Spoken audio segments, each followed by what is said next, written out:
अस्सलाम वालेकुम बच्चों, मेरा नाम खुर्रम शहजाद सियाल है और सिटी कॉलेज का जो प्रोजेक्ट है एज एंट्री टेस्ट प्रिपरेशन, उस प्लेटफॉर्म से मैं आपसे मुखातिब हूँ। और इस लेक्चर में हमने करना क्या है, हमने करनी है फ्यूचर प्लानिंग कि एफएससी का रिज़ल्ट क्लियर होने के बाद फर्दर हमें क्या करना चाहिए, हमारे लिए डायरेक्शंस क्या हैं, कौन सी फील्ड्स हमारे लिए ओपन हैं, कहाँ कहाँ हम जा सकते हैं, कहाँ कहाँ हम अपने मार्क्स के अकॉर्डिंगली अप्लाई कर सकते हैं। तो बच्चों, ये एक बहुत बड़ी कन्फ्यूजन है जिसमें बच्चों को अक्सर प्रॉब्लम होती है और लाइल्मी की वजह से वो ड्रॉप हो जाते हैं, वो अपने जो अपॉर्चुनिटीज़ हैं वो अवेल नहीं कर पाते। तो हमने क्या करना है, इस लेक्चर में उन अपॉर्चुनिटीज़ के ऊपर बात करनी है कि कौन कौन सी अपॉर्चुनिटीज़ हैं हमारे पास जो हम अवेल कर सकते हैं। तो बच्चों, चलते हैं अपने लेक्चर सेशन की जानिब, देखते हैं कि हमने फर्दर क्या करना है। तो एज का मोनोग्राम आप देख रहे हैं, एज के हवाले से आपसे बातचीत चल रही है। तो बच्चों, ये बात मैं आपको बताता चलूँ कि एज जो है वो एक 100% रिलायबल इंस्टीट्यूशन है जो सिटी कॉलेज का प्रोजेक्ट है। और सिटी कॉलेज आपको मालूम होना चाहिए कि मुल्तान सिटी के अंदर इसके 5 ब्रांचें हैं। तो चूँकि सिटी कॉलेज ही इसको हेड कर रहा है, तो लिहाजा मैं यहाँ पे ये आपको श्योर कर दूँ कि 100% एज जो है वो रिलायबल है। यानी अगर आप कोई ड्यूज़, कोई अमाउंट्स पे करते हैं तो डेफिनेटली आपको उसका आउटपुट भी मिलेगा, आपको उसका रिज़ल्ट भी मिलेगा। तो बच्चों, चलते हैं नेक्स्ट स्लाइड पर, देखते हैं नेक्स्ट स्लाइड हमारे पास क्या है। तो बच्चों, एंट्री टेस्ट के हवाले से अगर हम बात करें तो एंट्री टेस्ट में हमारे पास 2 मेजर फील्ड्स हैं। एक हमारे पास ई कैट है और दूसरी हमारे पास जो है वो एम कैट है। तो बच्चों, एंट्री टेस्ट के हवाले से जिन बच्चों ने प्री इंजीनियरिंग की हुई है वो तो डेफिनेटली ई कैट की तरफ जाएंगे, और जिन्होंने प्री मेडिकल किया हुआ है वो जाएंगे एमडी कैट की तरफ। अब यहाँ पर जो इशू आता है उन बच्चों के लिए आता है जिन बच्चों ने केमिस्ट्री नहीं पढ़ी हुई, मतलब कंप्यूटर या स्टैट रखा हुआ था, फिज़िक्स रखा हुआ था। अब वो परेशान हो रहे होते हैं कि शायद हमारा तो यहाँ पे कोई ऑप्शन ही नहीं है, ई कैट और एमडी कैट हमारे लिए तो है ही नहीं। तो मैं उन दोस्तों से मुखातिब हूँ कि नहीं भाई, ऐसा कुछ नहीं है। मतलब ये ई कैट उन बच्चों के लिए भी है जिन्होंने कंप्यूटर साइंसेस किया हुआ है या स्टैटिस्टिक्स पढ़ा हुआ है, तो ई कैट का जो ऑप्शन है उसको भी वो भी अवेल कर सकते हैं। तो ई कैट के हवाले से बड़े अच्छे ऑप्शंस जो हैं वो हमारे पास मौजूद हैं। बाकी जो प्री मेडिकल के स्टूडेंट्स हैं जो एमडी कैट का अपना टारगेट रख के बैठे हुए हैं, वो भी ज़ाहिरी बात है, मतलब वो अपना एक टारगेट तो अवेल करेंगे एमडी कैट का। लेकिन मैं बताता चलूँ कि जिन बच्चों के, जिन दोस्तों के मार्क्स एमडी कैट के हवाले से कम है, यानी वो समझते हैं कि मेडिकल में उनका शायद मेरिट नहीं बन पाएगा, मेडिकल में वो नहीं जा पाएंगे, तो ये मैं उनको थोड़ा सा करेक्ट कर दूं कि ज़रूरी नहीं कि आपने मेडिकल की फील्ड में ही जाना है। भाई, मेडिकल से हट के बहुत सारी फील्ड्स हैं जिनमें आप जा सकते हैं। तो मतलब आपके हवाले से अगर मैं बात करूँ तो अभी मैं आगे चल के नेक्स्ट स्लाइड्स के अंदर ये बातें बताऊँगा कि मेडिकल का जो स्टूडेंट है जिसके मार्क्स एफएससी में कम हैं, वो कैसे मतलब अपने आप को दूसरी सेटिंग, दूसरी जो शोबाजात हैं उनमें लेके जा सकता है और अपना लोहा जो है वो मनवा सकता है। तो चलते हैं बच्चों, देखो इस सेशन में हमारा जो मेन कंसर्न है वो ई कैट से रिलेटेड है, क्योंकि ई कैट का जो टेस्ट है वो 13 जून और 14 जून को होने जा रहा है।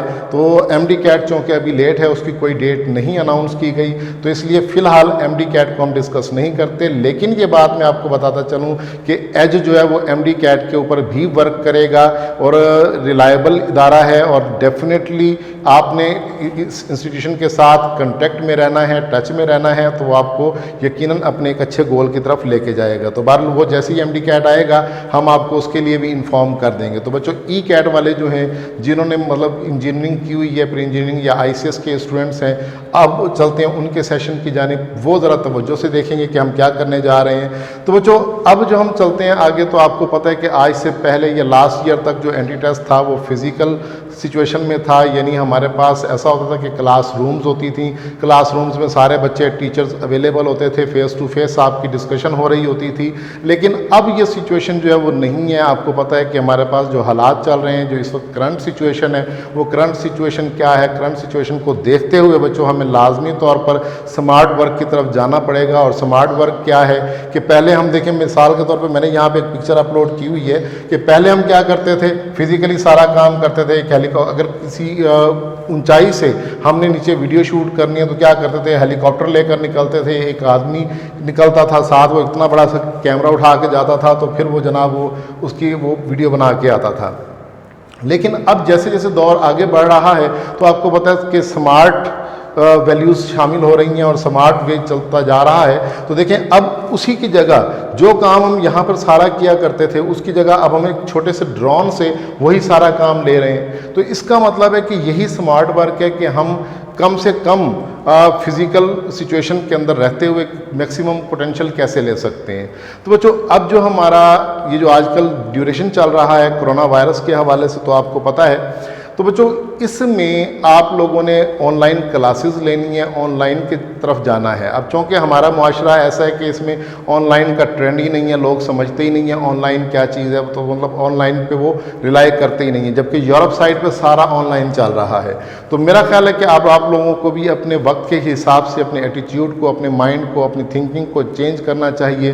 तो जो लोग अपने चेंज को फौरी एक्सेप्ट कर लेते हैं वो तो तरक्की करते हैं, जो चेंज को एक्सेप्ट नहीं करते हैं मेरा नहीं ख्याल कि वो आगे बढ़ सकते हैं, वो फ्लॉप हो जाते हैं ज़िंदगी के मामलात में। तो चूँकि चेंज आ रहा है इसलिए हमें चेंज को लाजमी तौर पर एक्सेप्ट करना होगा। तो अब फिज़िकल क्लासेस के बजाय हमें ऑनलाइन क्लासेस की तरफ मूव करना होगा। तो बच्चों ये थी बातें हमारी फ़िज़िकल क्लासेस और ऑनलाइन क्लासेस के हवाले से। मेरा ख्याल है कि आपको ये बात समझ में आ गई होगी कि इस वक्त जो ज़रूरत है वो यही है कि ऑनलाइन क्लासेस में आपने बढ़ चढ़कर हिस्सा लेना है और पूरे एक्टिव वे में आपने पार्टिसिपेट करना है। चलते हैं जी नेक्स्ट स्लाइड पे। देखिए नेक्स्ट स्लाइड पे हमने क्या डिस्कशन करनी है। तो बच्चों सबसे पहले आते हैं हम ई कैट के अंदर एलिजिबिलिटी पर। अब बहुत बड़ा एक क्वेश्चन मार्क होता है कि क्या मैं एलिजिबल हूँ ई कैट के लिए या नहीं हूँ। तो डियर स्टूडेंट्स मैं आप लोगों को ये बात इन्फॉर्म कर दूँ कि ई कैट के हवाले से वो तमाम स्टूडेंट्स जिनके FSC में प्री इंजीनियरिंग में 60% मार्क्स हैं वो एलिजिबल हैं, यानी वो अप्लाई कर सकते हैं, वो अपने आप को अहल समझें कि वो अहल हैं, वो अपना काम जो है वो कर सकते हैं, अपने गोल को अचीव कर सकते हैं। अब जिन लोगों के मार्क्स 50% से बिलो हैं डेफिनेटली वो तो फिर उसका दूसरा ऑप्शन यही है कि वो BSc करें और उसके बाद MSc करें। तो ये मार्क्स कम लेने से पहले सोचना चाहिए था कि जी क्या करना है। बहरहाल तो जिन दोस्तों के मार्क्स 60% हैं उनसे मुखातिब हूँ कि आप लोगों को लाजमी बढ़ चढ़ कर हिस्सा लेना चाहिए अपने ई कैट टेस्ट सेशन के अंदर। और दूसरी बात ये कि हमारे बहुत सारी एक मेजॉरिटी जो है वो DAE का कोर्स करती है, जो 3 इयर्स का डिप्लोमा होता है उसके कोर्स करते हैं और उसके बाद वो समझते हैं कि शायद बस मेरी स्टडी पूरी हो गई है और मैंने आगे नहीं बढ़ना। कोई बहुत ही बच्चा पढ़ने वाला होता है DAE वाला, वो क्या सोचता है कि मैं BTech कर लूँगा। वो BTech कर लेता है तो हालात वहीं के वहीं रहते हैं। मतलब वो दूसरे लफ्ज़ों में मैं कहता होता हूँ कि पढ़ा लिखा मजदूर होता है, वो कोई इंजीनियर नहीं होता, वो पढ़ा लिखा मजदूर होता है। तो बच्चों DAE वाले जो बच्चे हैं उनके लिए एक अपॉर्चुनिटी है कि अगर उनके marks after equivalent certificate 60% above जाते हैं या 70% या 80% को जाते हैं तो उन दोस्तों को लाजमी एंट्री टेस्ट अवेल करना चाहिए, उनको लाजमी तौर पर ई कैट देना चाहिए। अगर वो ये सोचकर बैठ जाते हैं कि मैं DAE वाला स्टूडेंट हूँ, मेरे लिए ई कैट नहीं है, तो यकीन करें कि वो अपने साथ ज़्यादती कर रहा है। तो इसलिए ये ज़्यादती आपने अपने साथ नहीं करनी, इसलिए वो बच्चे भी इसमें शामिल हो सकते हैं, एंट्री टेस्ट के अंदर बढ़ चढ़ कर हिस्सा ले सकते हैं। आपकी सीट्स हैं चूँकि रिज़र्व सीट्स हैं लेकिन बाहर कैप सीट्स हैं आपकी और आपको इस पर मेरिट के ऊपर जाना है।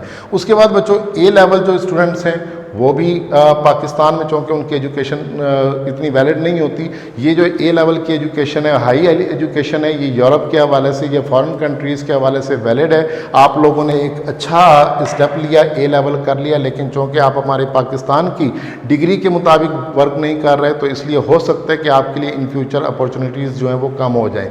तो इसलिए यहाँ पर इन दोस्तों के लिए भी एक बहुत बड़ा गोल्डन चांस है, गोल्डन पीरियड है कि वो भी ई कैट का जो टेस्ट है वो देकर और बड़े अच्छे तरीके से अपनी BSc इंजीनियरिंग कंप्लीट करके पाकिस्तान की डिग्री के साथ मैच कर जाते हैं। कल को अगर कहीं पे आपको फॉरेन का टूर लगता है तो वेल एंड गुड, आपका A लेवल वहाँ पे बहुत अच्छे तरीके से काउंट होगा, वो आपकी जो मेहनत है वो ज़ाया नहीं जाएगी।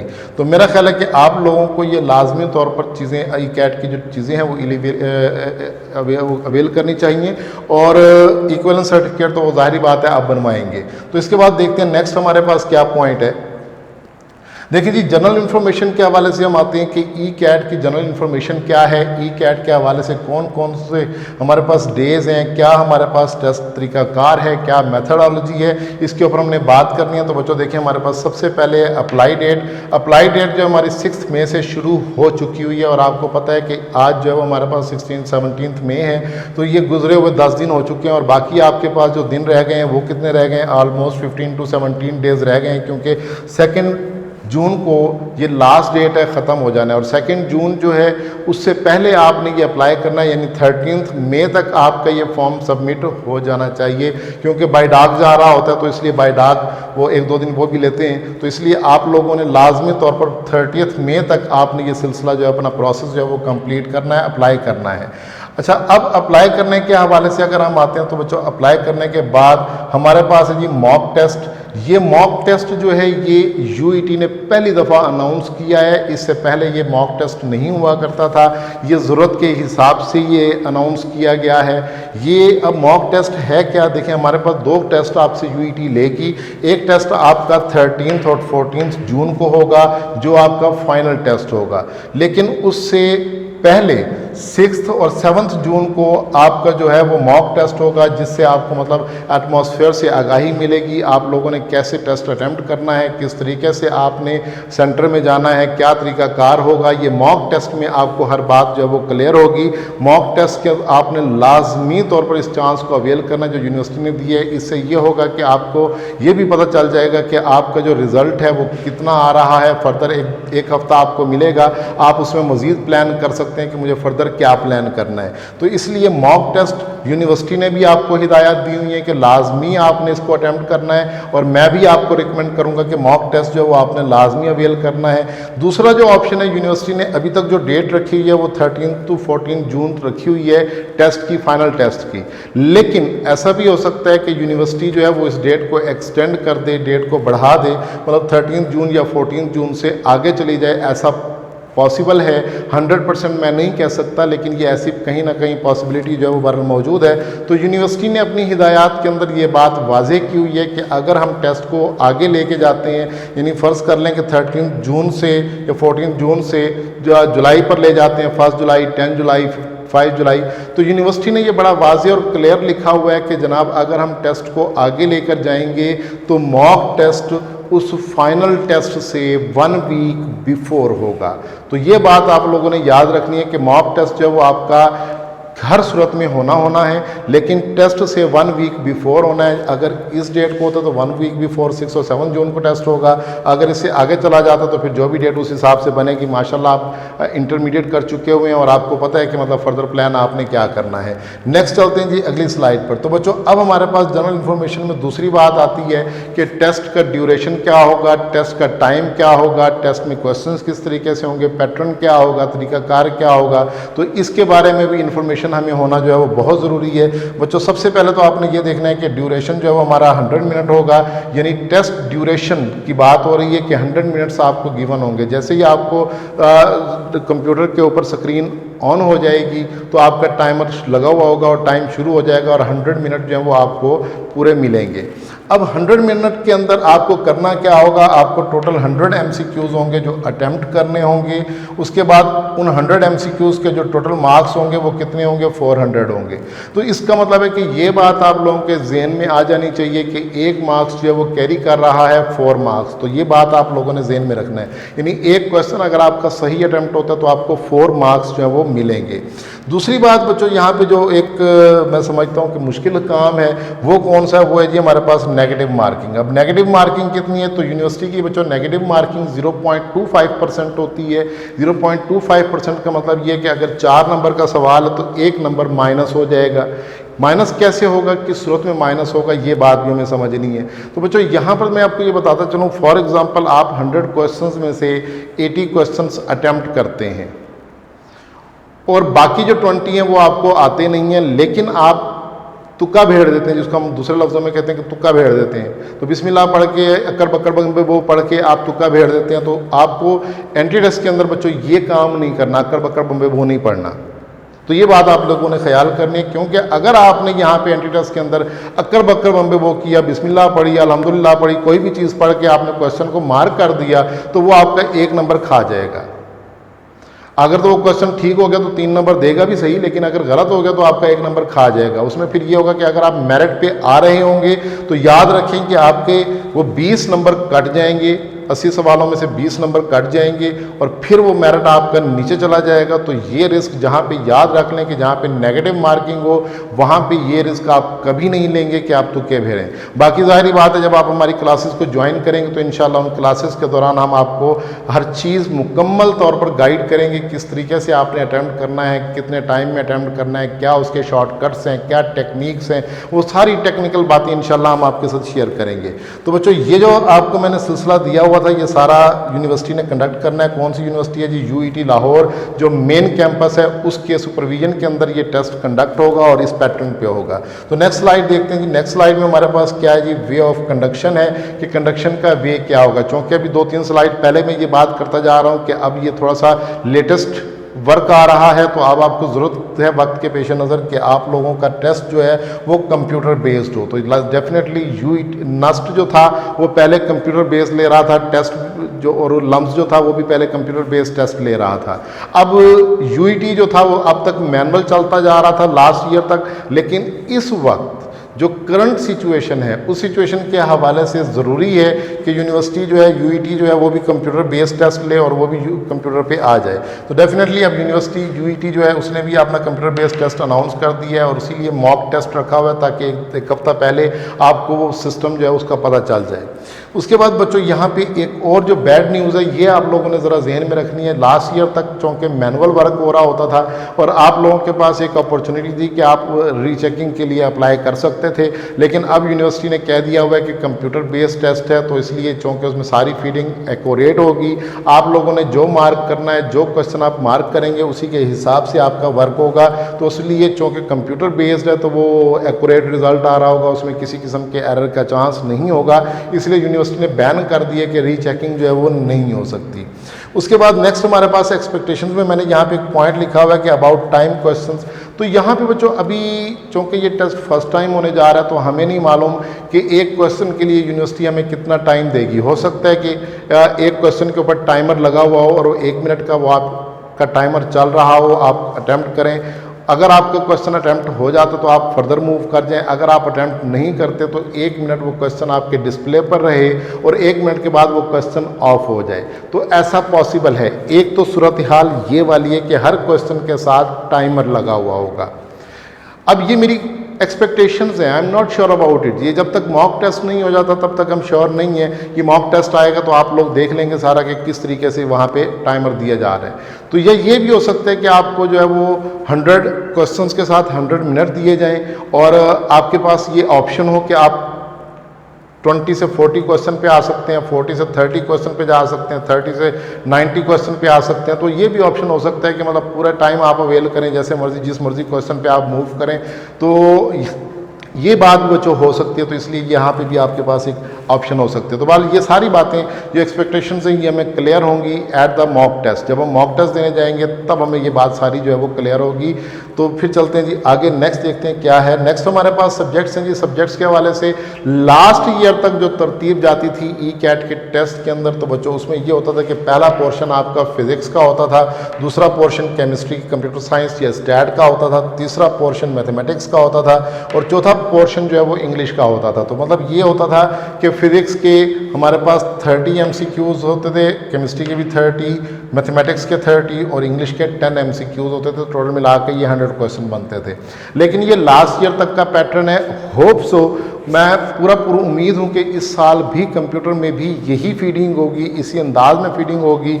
माइट भी पॉसिबल कि यूनिवर्सिटी सब्जेक्ट्स की एलोकेशन को थोड़ा सा ऊपर नीचे कर दे, ऐसा हो सकता है। बहरहाल ये सारी बात क्लियर होनी है। जब हम मॉक टेस्ट में जाएंगे तो ये सारी बात हमें इंशाल्लाह पूरे अच्छे तरीके से क्लियर हो जाएगी। तो यहाँ तक बच्चों आपको टेस्ट का पैटर्न था, टेस्ट की मार्किंग थी, टेस्ट का प्रोसीजर था, वो सारा क्लियर हो गया। अब चलते हैं जी नेक्स्ट, देखते हैं नेक्स्ट हमारे पास क्या है। तो बच्चों नेक्स्ट हमारे पास है वेटेज। ये बड़ा इंपॉर्टेंट स्लाइड है, मतलब मैं इसको बात करूँ तो ये बड़ी इंपॉर्टेंट स्लाइड है कि वेटेज क्या है, किस तरीके से वेटेज होगा, कैसे हमारे मार्क्स कैलकुलेट होंगे, किस तरीके से हमारा मेरिट बनेगा। ये बच्चों के जब बात की जाती है ना तो बच्चों के जहन में फ़ौरन यही सवाल आता है कि यार मेरिट मेरा बनेगा या नहीं बनेगा। तो बच्चों आप लोगों ने ये बात बड़ी जहन में क्लियर रखनी है, बिल्कुल क्लियर इस बात पे आ जाए कि इस साल जो यूनिवर्सिटी ने क्राइटेरिया बनाया है वो ये क्राइटेरिया है जो आपके सामने लिखा हुआ है। पहले मैं लास्ट ईयर का क्राइटेरिया बताता हूँ। लास्ट ईयर में ये होता था कि इंटरमीडिएट के 70% मार्क्स काउंट होते थे और टेस्ट का जो वेटेज था वो 30% था।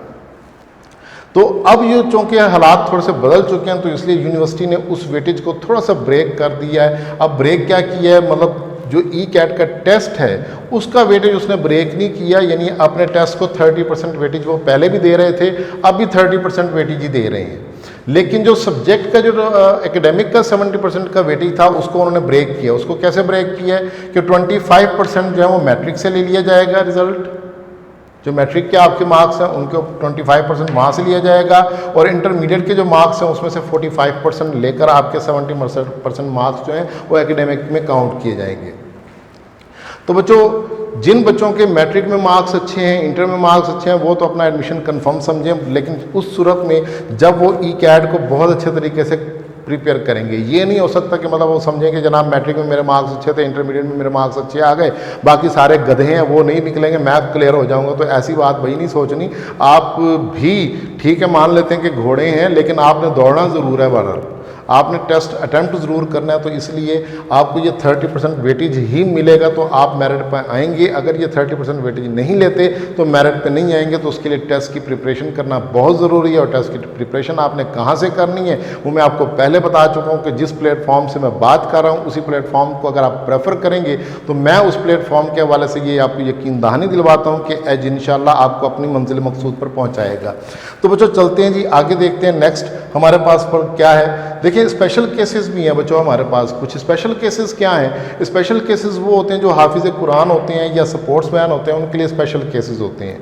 अच्छा, अब अक्सर बच्चे जो हाफिज़ कुरान होते हैं वो सोचते हैं लो जी काम बन गया, मेरे तो 20 नंबर मुझे हाफिज़ कुरान के मिल जाने हैं, मेरा दाखिला तो कन्फर्म हो जाना। नहीं भाई, दाखिला कन्फर्म नहीं होना, आपको ई कैट फिर भी करना पड़ना है। और ई कैट करना कहाँ से है? एज से करना है इंशाल्लाह। तो आपको हाफिज़ कुरान के जो 20 मार्क्स हैं वो मिलेंगे, लेकिन वो मिलने के लिए तरीक़ाकार ये होगा कि एक कमेटी बनाई जाएगी। वो कमेटी आपका टेस्ट लेगी, आपकी वो जो हिफ्ज़ कुरान की सनद है वो चेक करेंगे, फिर आपका औरल टेस्ट लेंगे। उसके बाद फिर आपको जो है वो कमेटी फ़ैसला करेगी कि आपको 20 मार्क्स देने चाहिए या नहीं देने चाहिए। तो बहरहाल जब आप फॉर्म फिलअप कर रहे होंगे, जब आप अप्लाई कर रहे होंगे, तो मैं आपको बता दूँ कि आपने उस बॉक्स को ज़रूर टिक करना है जहाँ पर हिफ्ज़ कुरान का लिखा हुआ होता है। तो फॉर्म फिलअप करते हुए आप हाफिज़ कुरान अपने आप को अगर हैं तो ज़रूर शो करना है, ताकि कहीं पे अगर वेटेज मिल सकता है तो आपको ये 20 मार्क्स का वेटेज मिले। उसके बाद बच्चों जो स्पोर्ट्स मैन हैं उनको 10 मार्क्स का वेटेज मिलेगा, लेकिन यहाँ पे भी थोड़ा सा क्राइटेरिया सख्त है, क्योंकि यहाँ पर वो देखा जाएगा कि आप चैम्पियन किस लेवल के हैं, नेशनल लेवल के हैं, इंटरनेशनल लेवल के हैं, या लोकल लेवल पे हैं, या कॉलेज लेवल पे हैं, बोर्ड लेवल पे हैं, किस लेवल पे हैं। तो उस हवाले से देख कर आपको जो कमेटी होगी वो ये डिसीजन लेगी कि आपको आया 10 नंबर देने चाहिए या नहीं देने चाहिए। लेकिन बात वही है कि जो हाफिज़ कुरान है, जैसे उनको मैंने कहा है कि वो बॉक्स को टिक करेंगे, तो इसी तरह से स्पोर्ट्समैन जो हैं उनको भी मैं कहूँगा कि वो भी अपने बॉक्स को लाजमी टिक करेंगे। अप्लाई करना आपका हक है, अप्लाई आप ज़रूर करेंगे, बाकी जो नसीब में है वो देखा जाएगा। नेक्स्ट चलते हैं जी आगे। देखें जी नेक्स्ट हमारे पास बहुत इंपॉर्टेंट स्लाइड आई है। वो स्लाइड क्या है कि जिसमें सब्जेक्ट के हवाले से एलोकेशन होती है। तो जैसे मैंने शुरू में कहा कि बहुत सारे बच्चों को जो है वो लाइल्मी में मारे जाते हैं, बहुत सारे बच्चों को पता ही नहीं होता कि हम क्या कर सकते हैं, और वो अपनी प्रोफेशनल डिग्री छोड़ बैठते हैं, वो कहीं इधर उधर डी ट्रैक हो जाते हैं और काम ख़राब हो जाता है। तो बच्चों यहाँ पर ये बात आप याद रखें कि जिन बच्चों ने इंजीनियरिंग के अंदर मैथमेटिक्स, फिज़िक्स और केमिस्ट्री पढ़ा हुआ है, तो बच्चों उनसे मैं मुखातिब हूँ कि यहाँ पे all programmes offered eight UET, उन बच्चों के लिए यूईटी के जितने भी प्रोग्राम्स हैं वो सब उनके लिए ओपन है। वो हर प्रोग्राम में अपने पार्टिसिपेट कर सकते हैं, अपनी शमूलियत जो वो उसका इजहार कर सकते हैं। तो तमाम शोबाजात ओपन है। तो इसलिए अगर आपके मार्क्स कहीं पे कम भी होते हैं तो ये बात आप लोगों ने जहन में रखनी है कि आपका एडमिशन बहरहाल यूनिवर्सिटी के किसी न किसी शोबे में हो जाएगा और अच्छे शोबे में हो जाएगा। आपको चूँकि प्रेफरेंस दी जाती है कि मतलब आप कौन कौन से शोबे में जाना चाहते हैं, तो 4-5 आपको प्रेफरेंसेस दी होती हैं, उनको आप फिलअप कर लेते हैं अपनी पसंदीदा, तो उनमें से किसी एक में आपका जो है वो चांस बन जाता है। तो इसलिए फिजिक्स केमिस्ट्री मैथ जो है ये तो शहनशाह कॉम्बिनेशन है, ये तो समझें कि जाना आप ये हर जगह पे जा सकते हैं। उसके बाद दूसरा आगे जी मैथमेटिक्स फिजिक्स और कंप्यूटर साइंस, फिर मैथमेटिक्स फिजिक्स और स्टैटिस्टिक्स। तो डियर स्टूडेंट्स यहाँ पर ये मैं आपको बात बताता चलूँ कि कंप्यूटर साइंस और स्टैट वाले बच्चों ने डिसार्ट नहीं होना कि लो जी सारे दरवाजे तो ये फिजिक्स केमिस्ट्री और मैथ वालों के लिए खुले हुए हैं तो हमारे लिए तो सारे दरवाजे बंद हैं। नहीं डियर स्टूडेंट्स, आप लोगों को पता होना चाहिए कि जो कंप्यूटर साइंस वाले स्टूडेंट्स हैं वो क्या कर सकते हैं, कंप्यूटर साइंस के अंदर इंजीनियरिंग कर सकते हैं। इंजीनियरिंग यहाँ पे दो सूरत हाल की है। एक है कंप्यूटर साइंसेज जिसमें आप कंप्यूटर की फील्ड को पढ़ेंगे, कंप्यूटर की प्रोग्रामिंग पढ़ेंगे। दूसरा है कंप्यूटर इंजीनियरिंग। कंप्यूटर इंजीनियरिंग में बच्चों आपको बताता चलूँ कि हार्डवेयर इंजीनियरिंग भी शामिल होती है, सॉफ्टवेयर इंजीनियरिंग भी शामिल होती है। अब सॉफ्टवेयर इंजीनियरिंग क्या होती है, यानी कंप्यूटर साइंसेज में आप सॉफ्टवेयर को ऑपरेट करना सीखते हैं और कंप्यूटर इंजीनियरिंग के अंदर सॉफ्टवेयर इंजीनियरिंग का मतलब होता है कि आप सॉफ्टवेयर बनाना सीखते हैं। तो इसलिए जो कंप्यूटर साइंसेज के बच्चे हैं उनके लिए तो मैं कहूँगा कि वो प्रेफर करें कंप्यूटर इंजीनियरिंग को। अगर मतलब कंप्यूटर इंजीनियरिंग का पहला ऑप्शन रखें वो नहीं होता तो फिर कंप्यूटर साइंस की तरफ चले जाएं। बाकी अगर इन दोनों फील्ड्स में नहीं होता, कंप्यूटर या कंप्यूटर इंजीनियरिंग दोनों में नहीं जाते, तो फिर आप लोगों के लिए बच्चों एक और ऑप्शन यहाँ पे देखें मौजूद है। एक तो आप आर्किटेक्चर में जा सकते हैं, दूसरा सिटी एंड रीजनल प्लानिंग में जा सकते हैं, उसके बाद प्रोडक्ट एंड इंडस्ट्रियल डिज़ाइन में जा सकते हैं, उसके बाद आप जा सकते हैं जी बिजनेस एडमिनिस्ट्रेशन के अंदर। तो बच्चों ये तमाम फील्ड्स आपके लिए बहुत अच्छी हैं। आपको मैं बताता चलूँ कि इन फ्यूचर जो काम हो रहा है वो ज़्यादातर काम हो रहा है सिटी एंड रीजनल प्लानिंग के ऊपर कि सिटी को कैसे आपने डेवलप करना है। सिटी के डेवलप करने के बाद आर्किटेक्चर पे बात आती है। तो मतलब मैं ये समझता हूँ कि इसके अंदर जितने भी कॉम्बिनेशंस हैं ये सारे के सारे बहुत अहम हैं फ्यूचर के लिए। आगे जो फ्यूचर है पूरा इनके लिए खुला हुआ है। इसके बाद जो स्टैटिस्टिक्स वाले बच्चे हैं बच्चों वो सिर्फ ये देख लें कि वो कंप्यूटर साइंस और कंप्यूटर इंजीनियरिंग नहीं कर सकते, बाकी वो तमाम कॉम्बिनेशन ले सकते हैं जो कंप्यूटर साइंस वाले ले सकते हैं। तो इसलिए चूँकि उनके पास ऑप्शन थोड़ा कम है, लेकिन मैंने जैसे पहले कहा कि आगे जो ड्यूरेशन आ रहा है वो सिटी एंड रीजनल प्लानिंग का आ रहा है, आर्किटेक्चर का, इंडस्ट्रियल डिज़ाइन का आ रहा है। तो आप लाजमी तौर पर अप्लाई करें और अपने आप को एलिजिबल समझिए। अगर आपके 60% मार्क्स हैं तो लाजमी तौर पर सिचुएशन को अवेल कीजिए। उसके बाद बच्चों यहाँ पे एक बहुत अहम कॉम्बिनेशन है, वो है फिजिक्स केमिस्ट्री और बायोलॉजी। बच्चों ऐसा होता है कि कभी कभी बायो के जो स्टूडेंट्स होते हैं उनके मार्क्स जो है वो कम होते हैं, माजरत के साथ वो MBBS में नहीं जा सकते। तो वो समझते हैं कि शायद हमारे लिए ना अब रास्ते बंद हो गए, अब हमने BSc सिर्फ करनी है और उसके बाद MSc ज़ूलॉजी बॉटनी करके बस फिर हमने टीचिंग लाइन में आ जाना। तो भाई आप लोगों ने ये देखना है कि नो डाउट कि टीचिंग लाइन बहुत अच्छी है और टीचर जो है वो प्राइवेट इदारे में बहुत वेल अर्न कर रहे हैं, बहुत अच्छे तरीके से मतलब अर्निंग जा रही है। तो टीचिंग बहुत अच्छी है, लेकिन कितने को टीचर बन जाएंगे। तो आप लोगों को यहाँ पर ये बात अंडरस्टैंड करनी है कि अगर MBBS नहीं बनता मेरिट, MBBS में अगर आप नहीं जा पाते, नंबर कम है, तो काइंडली आप यहाँ पर अप्लाई करें। यहाँ पे मोस्ट प्रोबेबली चांसेस हैं कि आपका इस कॉम्बिनेशन के अंदर हो जाएगा। कौन कौन से हैं जी, एक तो बायोमेडिकल इंजीनियरिंग है, दूसरा है जी बायोमेडिकल इंजीनियरिंग और टेक्नोलॉजी। एक बायोमेडिकल इंजीनियरिंग है, एक टेक्नोलॉजी है। तो यानी एक में आपने ऑपरेटर्स जो है वो ऑपरेट करने सीखने, एक में ऑपरेटर्स को बनाना सीखना है। तो इस तरह के जो फील्ड्स हैं ये यूईटी जो है इनको आपके सामने ला रही है। यूईटी आपको एक अपॉर्चुनिटी दे रही है कि अगर आपका MBBS में नहीं होता तो चलें आप इस फील्ड में आके अपना लोहा जो है वो मनवा सकते हैं। उसके बाद बिजनेस एडमिनिस्ट्रेशन तो डेफिनेटली आप भी कर सकते हैं। इतने अच्छे तो बिजनेसमैन आप भी हो सकते हैं। ये तो नहीं हो सकता कि जिन बच्चों ने बायोलॉजी पढ़ी है वो बिजनेसमैन बन ही नहीं सकते। तो काइंडली अगर आपने बायोलॉजी पढ़ी है तो आप इन चीज़ों को ज़रा गौर कीजिए। अगर आपके मार्क्स FSC में कम है तो इन लोगों पर, इन ऑप्शंस पे लाजमी आपको जाना चाहिए। उसके बाद दूसरे पॉइंट, आखिरी पॉइंट लिखा हुआ है एनी अदर सब्जेक्ट कॉम्बिनेशन। ये भाई इनके लिए कोई रास्ता नहीं है। जिसने FA किया हुआ है, मतलब अब वो सोशियोलॉजी, हिस्ट्री और मतलब इस तरह के आर्ट्स के सब्जेक्ट्स पढ़े हुए हैं, तो उनके लिए तो कोई इंजीनियरिंग नहीं है। उन्होंने ये सब्जेक्ट पढ़ने से पहले सोचना था कि उन्होंने अपने फ्यूचर के साथ क्या किया। तो चलते हैं जी आगे नेक्स्ट स्लाइड पर देखते हैं। नेक्स्ट स्लाइड हमारे पास क्या है। नेक्स्ट स्लाइड है बच्चों हमारे पास इंस्टीट्यूट्स या accepting E CAT for admissions, यानी यूईटी आपसे एक टेस्ट कंडक्ट करवाती है और हमने ये देखना है कि वो जो टेस्ट यूनिवर्सिटी ने कंडक्ट करवाया है वो कौन सी है जी। वो यूईटी है, जिसको हम दूसरे लफ्ज़ों में समझते हैं university of engineering and technology Lahore. Lahore में इस यूनिवर्सिटी का मेन कैंपस है, तो यहाँ पर मेरिट थोड़ा सा हाई होता है, तो रश भी चौंके ज़्यादा होता है, तो इसलिए इस यूनिवर्सिटी ने उस रश से बचने के लिए, उस प्रेशर से बचने के लिए अपने कुछ सब कैंपसेस जो हैं वो इंट्रोड्यूस करवाए हुए हैं। अब वो सब कैंपसेस यूईटी के अंडर होते हैं। ज़ाहिरी बात है, अगर आपका इन किसी कैंपस में आपका एडमिशन हो जाता है तो डिग्री आपको यूईटी जो है वही देती है। इसमें मतलब आपने ये नहीं देखना कि यार मेरा यूईटी लाहौर में तो हुआ नहीं, अब मैंने कहीं दाखिला नहीं लेना। मतलब आपका अगर कालाशाह काकू में होता है तो नो प्रॉब्लम, आप कालाशाह काकू में एडमिशन ले लें। फैसलाबाद में होता है तो फैसलाबाद में ले लें, नारोवाल में कैंपस है वहाँ पर ले लें, टेक्सला में कैंपस है वहाँ ले लें, चकवाल में कैंपस है वहाँ पर ले लें। तमाम सब कैंपसेस की जो डिग्री है वो यूईटी ने देनी है, इसलिए इसमें कोई प्रॉब्लम नहीं है। अब ये तो वो यूनिवर्सिटी हैं जो बताते खुद यूईटी के टेस्ट को एक्सेप्ट कर रही हैं। इसके बाद हम देखते हैं नेक्स्ट स्लाइड पे, आपको मैं वो इदारे भी दिखाता हूं जो यूईटी के टेस्ट को फॉलो करती हैं, यानी जो उसको एक्सेप्ट करती हैं। तो देखिए हमारे पास पहला जो ऑप्शन लिखा हुआ है वो है Rachna college of engineering and technology Gujranwala में है। ये यूईटी के टेस्ट को अवेल करते हैं। ये कहते हैं कि ठीक है यूईटी का जो टेस्ट है हम उसके रिजल्ट को एक्सेप्ट करते हैं।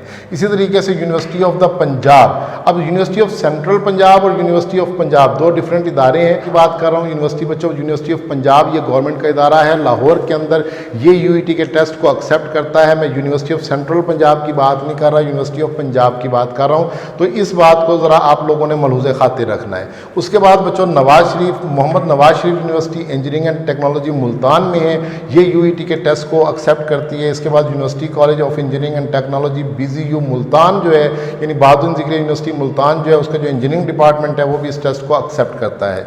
University college of engineering the Islami university Bahawalpur, ये बहावलपुर वाला जो कैंप यूनिवर्सिटी है इस्लामी यूनिवर्सिटी, वो भी इसके टेस्ट को जो है वो एक्सेप्ट करती है। नेक्स्ट देखते हैं जी हमारे पास कौन से हैं। NFC institute engineering and fertilizer research Faisalabad, ये इसके टेस्ट को एक्सेप्ट करता है। NFC institute of engineering and technology Multan बच्चों ये इसके टेस्ट को एक्सेप्ट करता है। उसके बाद government college university Faisalabad, government college university Lahore, university of Gujarat, ये गुजरात में मौजूद है। उसके बाद यूनिवर्सिटी ऑफ सरगोदा, सरगोदा में है। University of Lahore college of for women, university Lahore. तो बच्चों ये वुमेन की यूनिवर्सिटी है, तो लिहाजा ये गर्ल्स के लिए बहुत अच्छा ऑप्शन है। तो बच्चों मैं आप लोगों को बताता जाऊं कि ये गर्ल्स के हवाले से अगर यूईटी में गर्ल्स का मेरिट नहीं बनता तो ये एक दूसरा अच्छा ऑप्शन है, आप यहाँ पर अप्लाई कर सकते हैं। नोट कर लीजिए Lahore college for women university, ये लाहौर में यूनिवर्सिटी मौजूद है, तो यहाँ पे आप लाजमी अप्लाई करेंगे गर्ल्स के से मुखातिब हूँ। नेक्स्ट चलते हैं स्लाइड पे, देखते हैं नेक्स्ट स्लाइड में क्या है। उसके बाद इंटरनेशनल इस्लामिक यूनिवर्सिटी इस्लामाबाद है। उसके बाद university of engineering technology Rasulpur Mandi Bahauddin में है। नमल कॉलेज मियांवाली में वो यूईटी के टेस्ट को एक्सेप्ट करता है। Centre of for advance studies in engineering Islamabad, ये इस टेस्ट को एक्सेप्ट करता है। Khwaja Farid university of engineering and information technology जो कि रहीम यार खान में मौजूद है, ये इस टेस्ट को एक्सेप्ट करता है। नेक्स्ट हमारे पास है जी Sharif college of engineering and technology Lahore, बच्चों ये भी इस टेस्ट को क्या करता है, एक्सेप्ट करता है। नेक्स्ट चलते हैं, और इदारे भी हमारे पास हैं, ख़त्म नहीं हो गए भाई, इदारों की बहुत सारी लिस्ट है और हर इदारे में तकरीबन मैक्सिमम कॉम्बिनेशंस जो हैं वो मौजूद हैं, मैक्सिमम शोबाजात जो हैं वो मौजूद हैं। इसलिए अगर आप हिम्मत करके उड़ जाएं तो कहीं ना कहीं आपका बार एडमिशन ज़रूर हो जाना है। हाँ, जो बैठे रहेंगे उनका एडमिशन कहीं नहीं होना। तो मैं अक्सर ये बच्चों बात कहा करता होता हूँ कि ज़िंदगी में वो लोग कभी कुछ नहीं कर सकते जिनके जहन में ये एक फिनोमिना है कि मैं कर नहीं सकता और मुझसे होता नहीं है। तो जिन दोस्तों के जहन में ये बात मौजूद है कि मैं कर नहीं सकता और मुझसे होता नहीं है, तो माजरत के साथ उनसे कुछ नहीं होना। उनको मैं जितना मर्जी गाइड कर दूँ उनसे कुछ नहीं होना भाई। वो बेशक कैमरे ये बंद करें लैपटॉप और चुप करके सो जाए नींद की गोली खा के। जिनमें ज़रा सा कुछ करके दिखाने की हिम्मत है वो उठेंगे, दौड़ेंगे और ऑनलाइन एडमिशन की तरफ आएंगे। और ऑनलाइन एडमिशन की तरफ जब आएंगे तो आपके पास एक रिलायबल इदारा मुल्तान में मौजूद है और जो गिरदनवाह के लोग हैं वो भी ज़ाहिरी बात है हमारे साथ कांटेक्ट कर सकते हैं। हम उनको भी अपना सेल नंबर बाद में दे देंगे, तो आप हमारे साथ राब्ते में रहिए, आपको इंशाल्लाह हम फर्दर गाइड करेंगे। तो बच्चों देखें, तो मैं अगले ऑप्शन की तरफ जाता हूँ। Wah college of engineering university of Wah में है, वाह कैंट में। और इसके बाद army public college of management sciences Rawalpindi में है, doctor Abdul Qadeer Khan institute of technology Mianwali में है, Quaid Azam college of engineering and technology Sahiwal में है, उसके बाद हिमायत इस्लाम ख़वातीन कॉलेज लाहौर में। बच्चों अब ख़वातीन के लिए एक और तीसरा ऑप्शन आया है गर्ल्स के लिए, बहुत अच्छा ऑप्शन है हिमायत इस्लाम ख़वातीन कॉलेज लाहौर। तो मतलब उनके अगर मार्क्स कम है तो वो यहाँ पे जा सकते हैं, ये भी यूईटी के टेस्ट को जो है वो एक्सेप्ट करते हैं। तो मतलब अगर आपका मेन कैंपस के हवाले से मेरिट ज़रा लो हो गया तो आप बाकी इंस्टीट्यूशंस में जा सकते हैं। तो कहीं ना कहीं जैसे मैंने पहले कहा कि कहीं ना कहीं आपका एडमिशन ज़रूर हो जाना है, लेकिन शर्त यह कि आपको उसके लिए भाग दौड़ करनी पड़ेगी, आपको उसके लिए एफर्ट करनी पड़ेगी। तो ये बच्चों बहुत सारी अपॉर्चुनिटीज़ हैं जो आप अवेल कर सकते हैं। नेक्स्ट चलते हैं जी स्लाइड की जानिब। अब मैं आपको यहाँ पे ये बताता हूँ कि लास्ट ईयर जो था वो हमारे पास मेरिट क्या रहा था। यूईटी लाहौर की बात कर रहा हूँ, जो यूनिवर्सिटी के अंदर मेरिट था वो मैक्सिमम मेरिट क्या था। तो बच्चों मैकेनिकल इंजीनियरिंग के अंदर मेरिट था इसका हमारा 77.13%, यानी इसका मतलब ये हुआ कि मैकेनिकल इंजीनियरिंग का मेरिट लास्ट ईयर सबसे हाई था। तो इसका मतलब मैकेनिकल की जो डिमांड है वो ज़्यादा है। तो उसके बाद नेक्स्ट हमारे पास सिविल इंजीनियरिंग। तो आप देख रहे हैं कि सिविल इंजीनियरिंग दूसरे नंबर पे आ रही है। तो सिविल इंजीनियरिंग को आपने मतलब जहन से ये नहीं कहना कि सिविल इंजीनियरिंग क्या शोबा जाता है, कौन से शोबा, कोई ऐसी बात नहीं। ये दूसरे नंबर पे लोग इसको प्रेफर कर रहे हैं। तो इसका जो मेरिट था लास्ट ईयर वो 75.20% था। तीसरे नंबर पे मेरिट रहा इलेक्ट्रिकल इंजीनियरिंग का 74.74% था। Computer engineering 74.58%। उसके बाद मैकाट्रॉनिक्स एंड कंट्रोल इंजीनियरिंग इसका 73.21% था। मैकेनिकल इंजीनियरिंग फिर आ गई है यहाँ पे ये जी हमारे पास ये टेक्सला का मेरिट लिखा हुआ है, ये हमारे पास यूनिवर्सिटी ऑफ लाहौर टेक्नोलॉजी का मेरिट लिखा हुआ है। तो देखें ज़रा यहाँ पे, अब मेरी बात को ज़रा बच्चों समझें, आप गौर से देखें। देखिए यहाँ पे आपके पास यूईटी का मेरिट कितना है, मैकेनिकल इंजीनियरिंग में 77.13% है, और टेक्सला के अंदर मेरिट कितना है 73.11% है। तो इसका मतलब है अगर किसी बच्चे के मार्क्स 73.5% बनते हैं तो उसका अगर यूईटी लाहौर में एडमिशन नहीं हुआ तो काइंडली ये सोचें ज़रा, मतलब टेक्सला में तो हुआ है ना एडमिशन। तो अगर आपके मार्क्स इससे कम आ जाते हैं, आपकी परसेंटेज 73.11% से नीचे चली जाती है, तो भाई आपका जो एडमिशन है वो टेक्सला में नहीं होगा, वो किसी और कैंपस में हो जाएगा। तो इसलिए आपने डिसहार्ड नहीं होना। तो ये मेरिट हर कैंपस के हिसाब से वेरी करता रहता है। तो मतलब ये नहीं होता कि मतलब कहीं पे वो मेरिट कम हो रहा है तो यहाँ पे मतलब क्या पढ़ाया जाएगा, ऐसी कोई बात नहीं है। यूईटी ने अपना म्यार चेक करना है, अपने टेस्ट लेना है, यूईटी ने टेस्ट कंडक्ट करना है, सारा कुछ एग्जाम यूईटी ने कंडक्ट करना है। उसके बाद यूईटी ने आपको डिग्री देनी है, उसमें यूईटी का टैग लगा हुआ होगा, कहीं नहीं लिखा होगा कि आप किस सब कैंपस से आपने इंजीनियरिंग की। तो इसलिए जिन्होंने यूईटी लाहौर से किया या जिन्होंने यूईटी टेक्सला से किया दोनों सेम होंगे, इसलिए कोई परेशानी वाली बात नहीं है, कोई प्रॉब्लम वाली बात जो है वो नहीं है। तो बहरहाल आपको ये ऑप्शंस अवेल करने चाहिए। अब चलते हैं जी नेक्स्ट स्लाइड के ऊपर। तो देखिए हमारे पास लिखा हुआ how to apply at UET E CAT. E CAT के अंदर आपने अप्लाई कैसे करना है। तो बच्चों सबसे पहले जो अब लेटेस्ट वे शुरू हुआ है, जो तरीकाकार शुरू हुआ है, उसमें यह है कि आपने कलेक्ट करना है entry test token from selected branches of HBL from 6 May to 1 June. तो बच्चों आपके पास जो जितने भी HBL ब्रांचेज हैं सारी की सारी वैलिड नहीं है, इसने यूईटी ने सिलेक्ट किया हुआ है। ज़ाहिर बात है जो किसी भी सिटी के अंदर जो मेन ब्रांचेज हैं वो तो लाजमी तौर पर आपको टोकन प्रोवाइड करेंगी। हाँ जो छोटी ब्रांचेज हैं उनमें शायद ये ना हो, तो आपने अपने सिटी की जो सबसे बड़ी ब्रांच है उसको आपने टारगेट करना है, वहाँ जाना है, उसको विज़िट करना है। वहाँ विज़िट करके आपने देखना है कि वहाँ पे आपको टोकन मिलता है यूईटी की जानिब से। आप अपनी ड्यूज़ पे करेंगे, ड्यूज़ पे करने के बाद आपको बैंक जो है टोकन दे देगा।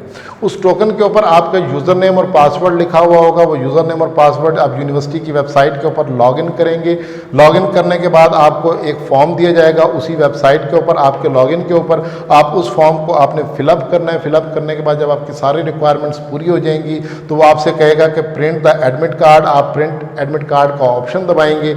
एक एडमिट कार्ड जब आपका प्रिंट होकर बाहर आ जाएगा तो वो एडमिट कार्ड आप लोगों ने संभाल के रखना है, और फर्दर आपने ये अपना यूज़र नेम और पासवर्ड जो है वो भी संभाल के रखेंगे। आपकी फर्दर जो कॉरस्पॉन्डिंग होती रहेगी वो उसी यूज़र नेम और पासवर्ड के अगेंस्ट होती रहेगी। तो बच्चों ये था हमारे पास यूईटी के अंदर अप्लाई करने का प्रोसीजर कि क्या प्रोसीजर है। कोई डिफ़िकल्ट प्रोसीजर नहीं, बहुत आसान प्रोसीजर है। तो इसके ऊपर आपने जो है वो देखना है। नेक्स्ट आते हैं जी हम अगली स्लाइड पे। तो अगली स्लाइड में जी how to apply at as.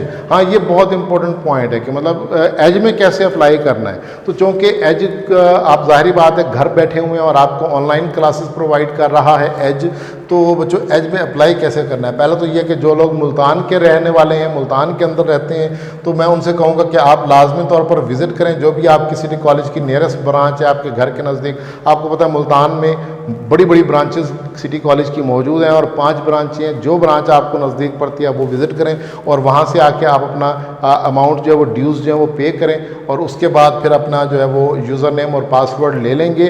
फिर उस यूज़र नेम और पासवर्ड के अगेंस्ट आपको साइट बता दी जाएगी, प्रोसीजर बता दिया जाएगा। आप जो है उसके ऊपर जाकर अपने लेक्चर जो है वो अवेल कर सकेंगे। अच्छा, जो लोग मुल्तान के रहने वाले नहीं हैं, मुल्तान के गिरदो नवासी हैं, मुल्तान से दूर हैं, इवन के लाहौर में भी बैठे हुए हैं, यार ज़रूरी तो नहीं कि लाहौर का बच्चा, अब तो ये अपना डिजिटल दौर आ गया ना, तो मतलब आप लाहौर बैठ के मुल्तान से लेक्चर ले सकते हैं। तो अल्हम्दुलिल्लाह मुल्तान में भी बहुत अच्छे अच्छे टीचर्स मौजूद हैं।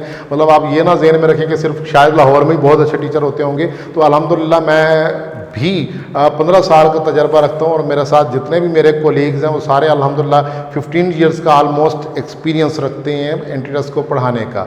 तो उम्मीद है कि आप हमारे साथ चलेंगे और आप हमारे इस एज प्रोग्राम का हिस्सा बनेंगे और आपके साथ इंशाल्लाह बहुत अच्छी हमारे जो डेवलप होंगे कंसेंसस।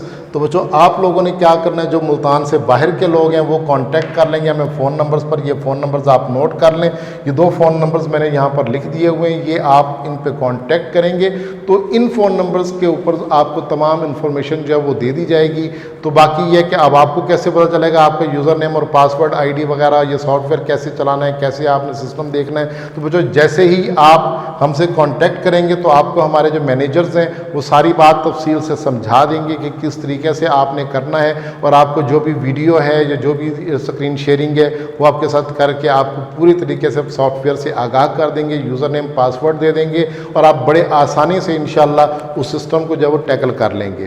बाकी हमारे बच्चों टेस्ट जो होने, टेस्ट भी ऑनलाइन होने। अब टेस्ट ऑनलाइन होने का तरीकाकार क्या होगा वो हम चलते हैं अगली स्लाइड्स पर, देखते हैं कि क्या हमारा पैटर्न होगा, किस तरीके से हम वर्क करेंगे, क्या हमारे पास स्कीम ऑफ स्टडी होगी। देखें जी बच्चों, ये हमारे पास कुछ प्लान बना हुआ है। ये हमारे पास ऑलमोस्ट को 20 टेस्ट हमने यहाँ पर रखे हुए हैं। 20 टेस्ट हैं जो आपको मिलेंगे। तो बच्चों यहाँ पर ये बात आपने जहन में रखनी है, ये बाकी आपको टेस्ट जो है जब आप अप्लाई करेंगे तो आपको इनको व्हाट्सएप कर दिया जाएगा। हो सकता है कि अभी आपको बहुत क्लियर शो ना हो रहे हो, लेकिन हाँ जी हमारे टेक्निकल पर्सन बता रहे हैं कि मतलब बहुत क्लियर रिजल्ट आ रहा है, तो बहुत अच्छी बात है। अगर रिजल्ट क्लियर आ रहा है तो वेरी गुड। आप देख सकते हैं कि यहाँ पे हमारे सब्जेक्ट बने हुए हैं, फिजिक्स बना हुआ है, मैथमेटिक्स बना हुआ है, केमिस्ट्री, इंग्लिश और उसके बाद कंप्यूटर को भी हमने शामिल किया हुआ है, तो कंप्यूटर के ऊपर भी है।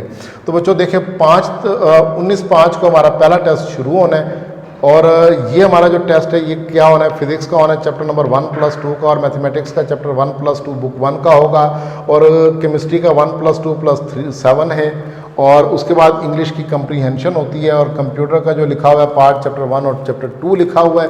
तो इसका मतलब है कि ये पूरी हमारी एक डेकोरम बना हुआ है, पूरा सिलेबस बना हुआ है, डिज़ाइन हुआ है। इसमें हम अपना 14 टेस्ट तक जो है वो जाएंगे। 10 टेस्ट हमारे सब्जेक्ट के ऊपर होंगे, 4 टेस्ट हमारे हाफ बुक के होंगे और 4 FLPs होंगे।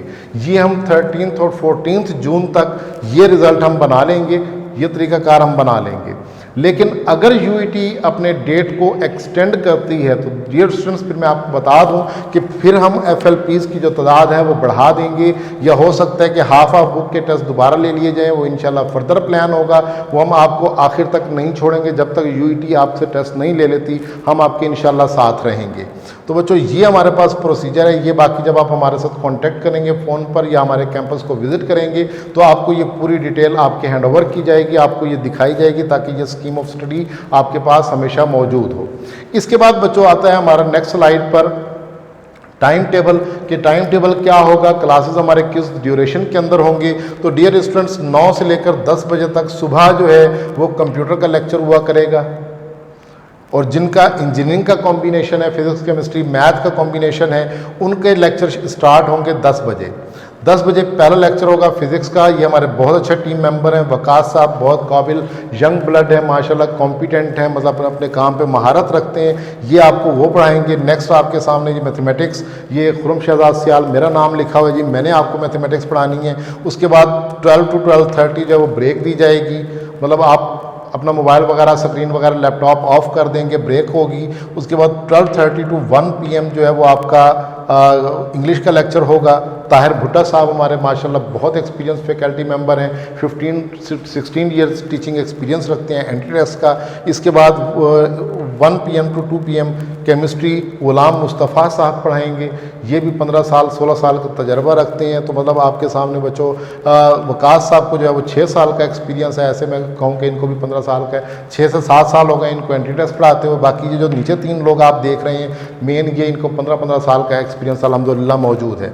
तो बच्चों ये जो क्लासेस आपकी हुआ करेंगी, ये लाइव क्लासेस हुआ करेंगी, ये आपको मतलब 10 बजे से लेकर 2 बजे तक जो कंप्यूटर वाले बच्चे हैं उनको 9 बजे से लेकर 1 बजे तक बैठना पड़ेगा डिस्प्ले पर। ये आप ऐसे ही बैठेंगे जैसे आपकी क्लास होती है, आप क्लासरूम में बैठते हैं। बस फ़र्क सिर्फ इतना होगा, क्लास की वो जो जिस्म को दर्द कर देने वाली कुर्सी होती है उस पर नहीं बैठेंगे। आप अपने बेड पे लेट के बड़े आराम से लैपटॉप के ऊपर या मोबाइल के ऊपर बैठ के आप वीडियोस देख रहे होंगे और पेन और कॉपी आपने अपने पास रखी हुई होगी और आप अपना वर्क कर रहे होंगे, और अल्हम्दुलिल्लाह उम्मीद है कि आप लोग इस बात को समझेंगे।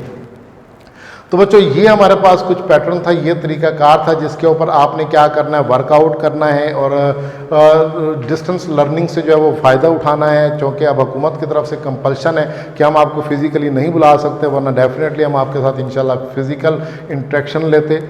लेकिन हाँ ये मैं आपको ज़रूर बता दूं कि अगर इन फ्यूचर अगर गवर्नमेंट ने कहा कि जी आप क्लासेस लगा सकते हैं, तो फिर आप जब आप हमारे हिस्सा बनेंगे इदारे का, आप फिज़िकली हमारे पास मौजूद होंगे।